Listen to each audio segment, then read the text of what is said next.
Good morning students. BVN online classes में आप लोग का स्वागत है। आज मैं क्लास 8 के बच्चों को पाठ 3 पढ़ाने जा रही हूँ, जिसका शीर्षक है वातुनी चिंगी। इसमें एक लड़की जिसका नाम चिंगी है उसके बारे में बताया गया है, जो कि बहुत ही बोलने वाली है, बातुनी है। अब आप इस कहानी को ध्यान से सुनोगे। चिंगी एक चुलबुली लड़की थी। चिंगी जिसके बारे में इस कहानी में बताया गया है वो एक चुलबुली लड़की थी। बातुनी इतनी थी कि सभी उससे बचकर निकल जाते थे। बहुत इतना ज़्यादा बोलती थी कि सभी उससे चाहते थे कि उसके चक्कर में न पड़े और साइड से निकल जाएं। गर्मी की छुट्टियां हुई तो चिंगी अपनी माँ के साथ रेल से मामा के यहाँ चली। माँ और चिंगी रेल की महिला बॉगी में चढ़ी। रेल की इस बॉगी में महिलाएं छोटे बच्चों के साथ यात्रा कर सकती हैं। इस बॉगी में पुरुषों को बैठने की अनुमति नहीं रहती है। जब गर्मियों की छुट्टियां हुई तो चिंगी अपनी माँ के साथ मामा के यहाँ जा रही है, रेल से सफ़र कर रही है। और जिस बॉगी में बैठी हुई है वो महिला बॉगी है, जिसमें पुरुषों को बैठना नहीं था। महिला बॉगी में ज़्यादा भीड़ भाड़ नहीं थी। ट्रेन जब चली तो चिंगी ने बॉगी में बैठी एक आंटी से बातचीत शुरू की। चिंगी बातुनी थी स्वभाव से, तो उसे चुप रहना पसंद नहीं था। एक बगल में आंटी बैठी हुई थी, उसी से बात करना वो शुरू कर देती है।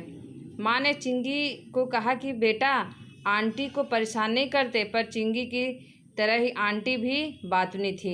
माँ अपनी बेटी से अवगत थी कि बहुत ही बोलती है, और उसे ऐसा लगा कि कहीं ये महिला बोर ना हो जाए इससे, इसीलिए वो अपनी बेटी को समझाते हुए कहती है कि आंटी को परेशान नहीं करते। परंतु वो जो आंटी थी वो भी बहुत ही बातनी थी, इसीलिए दोनों आपस में बातचीत कर रहे थे और दोनों की जोड़ी खूब जमी। बातों ही बातों में इटारसी जंक्शन आ गया। बात करते करते इटारसी जंक्शन आ गए, जहाँ उस महिला को उतरना था। इटारसी से एक औरत बुर्का पहने ट्रेन में चढ़ी। औरत बिना किसी से कुछ बोले धप से थोड़ी जगह करके बैठ गई। एक महिला उस बॉगी में चढ़ती, जो कि बुर्का पहनी हुई थी, और बैठ जाती है। चिंगी और आंटी की बातचीत चल रही थी।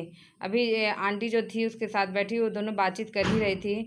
चिंगी और आंटी में बातों की टक्कर चल रही थी, पर आंटी थक गई और उन्हें नींद आने लगी। बात करते करते आंटी थक जाती है और उन्हें नींद आ जाती है। चिंगी की माँ को बातों से ज़्यादा रुचि नहीं थी। चिंगी की माँ बात करने में ज़्यादा रुचि नहीं, उसे अच्छा नहीं लगता था ज़्यादा बात करना, इसलिए वो क्या करती हैं, उन्होंने एक पुरानी मैगजीन निकाली और मैगजीन पढ़ने लगती हैं। अब जब चिंगी की सहेली बनी आंटी सो गई तो चिंगी बात किससे करे। अब जिस आंटी से वो बात कर रही थी वो सो जाती है, तो सोचती है मैं बात किससे करूं। उसने देखा कि अब कौन नहीं सो रहा है। वो बॉगी में देखती है कि कौन नहीं सो रहा है जिससे मैं बात कर सकूं। बॉगी में बाकी सभी कुछ ना कुछ काम कर रहे थे, बस वह बुर्का पहना महिला ही चुप बैठी थी। चिंगी ने सोचा क्यों ना इससे ही बातचीत की जाए, आखिर किसी से तो बातचीत करनी ही थी।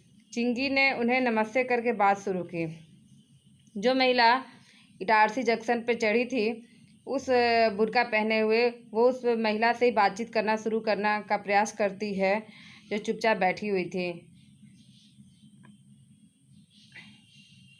पर बुर्के वाली महिला ने कोई जवाब नहीं दिया। चिंगी ने आगे बात बढ़ाई, पर कोई जवाब नहीं। चिंगी बात आगे बढ़ाती है, लेकिन कोई जवाब नहीं मिलता है उसे। बातनी चिंगी इतनी जल्दी कहाँ मानने वाली थी। चिंगी स्वभाव से बातनी थी, इसलिए वो हार मानने वाली नहीं थी इतनी जल्दी। उसने फिर से बात शुरू की, पर इस बार भी कोई जवाब नहीं। फिर वो बात शुरू करती है, लेकिन कोई जवाब नहीं देती है बुर्का पहनी महिला। चिंगी को लगा कि यह तो चुनौती है। चिंगी को ऐसा लगता है कि ये तो मुझे चुनौती दे रही है। उसने बात आगे बढ़ाई, पर फिर कोई जवाब नहीं। बात आगे बढ़ाती है, फिर कोई जवाब नहीं मिलता है सामने से। इसी बीच चिंगी ने महिला के हाथ में बंधी घड़ी देखी और खुद ही चुप हो गई। इसी बीच में वो महिला के हाथ में बंधी हुई घड़ी देखती है और वो चुप हो जाती है। थोड़ी देर बाद जब अगला स्टॉप आया तो चिंगी ने माँ को कान में कुछ बताया। माँ और चिंगी स्टॉप पर उतरे और थोड़ी देर में वापस लौट आए। माँ और चिंगी स्टॉप पर उतरते हैं, थोड़ी देर के बाद वापस फिर ट्रेन में आ जाते हैं। दोनों बॉगी में आकर बैठे ही थे कि जीआरपी पुलिस पीछे आई और उसने महिला को पकड़ लिया। इतने देर में पुलिस आती है। अब वो बुर्का पहनी हुई महिला को पुलिस पकड़ लेती है। आखिर चिंगी ने क्या देखा जो वो जाकर के पुलिस को इन्फॉर्म करती है। चिंगी बातूनी तो थी परंतु वो समझदार भी थी। अब आगे सुनिए। बुर्का उठते ही मालूम हुआ कि वह तो एक खतरनाक बदमाश था। जैसे ही उसका बुर्का उठाया गया तो पता चलता है कि वो एक खतरनाक बदमाश था जो बुर्का पहनकर ट्रेन में सफ़र कर रहा था। चिंगी को महिला को कलाई पर जेंट्स घड़ी देखकर शक हुआ। चिंगी उसके हाथ में जेंट्स घड़ी देख करके शक करते कि महिला नहीं कोई पुरुष है। पुलिस ने चिंगी को धन्यवाद दिया। माँ को अपनी बातनी चिंगी पर गर्व हुआ। माँ को अपनी बेटी पर गर्व होता है कि बातनी तो है परंतु वो समझदार भी है। फिर तो ट्रेन में सभी को चिंगी ने अपनी बहादुरी के और भी किस्से सुनाए और कुछ घंटे बाद उनका स्टेशन आ गया। महीना भर बाद बदमाश को पकड़ने के लिए चिंगी को इनाम भी मिला और उस बदमाश की तलाश महीने भर से हो रही थी परंतु वो पकड़ा नहीं रहा था। चिंगी के द्वारा जब वो पकड़ाया गया तो उसे पुरस्कार भी मिला। ये थी चिंगी की बहादुरी और समझदारी और सूझबूझ की कहानी। अब नीचे कुछ शब्दार्थ दिए हुए हैं बच्चों, आप इसे याद कर लोगे, कॉपी पर नोट डाउन कर लोगे। फिर कॉपी पे और कुछ क्वेश्चंस भी हैं जो आप देख रहे हो, ये क्वेश्चंस भी आप बना लोगे। फिर कॉपी में जो नहीं समझ में आएगा आप वो पूछ लेंगे कमेंट बॉक्स में।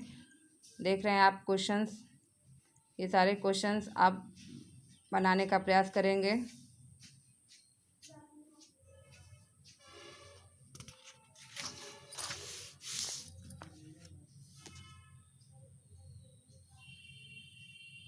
और आपके पास काफ़ी समय है घर पे, आप पढ़ाई करते रहेंगे, पढ़ाई जारी रखेंगे। इस तरह से ये तीसरा चैप्टर आपका समाप्त होता है। धन्यवाद।